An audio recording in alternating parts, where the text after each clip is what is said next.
Well, back here, big decisions to be made tonight at Hermantown City Council involving tax cuts to the developers of the proposed Google data center.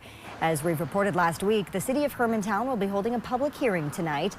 That will be before voting on a resolution to approve a development agreement and tax abatement agreement with Google for the proposed data center. This as the grassroots group Stop the Hermantown Data Center announced their second lawsuit against the city of Hermantown just a few days ago.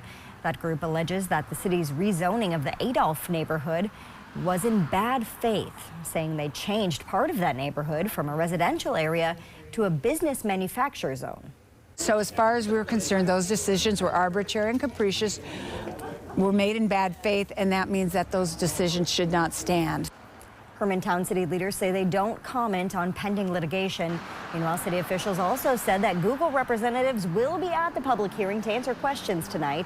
That meeting will start at 6:30 at Hermantown City Hall. We'll be there and we'll have the latest for you tonight at 10. And our Dan Wolf looked at all sides of this debate in his special report, Dateline Data Center. You can watch that by searching the Northern News Now app.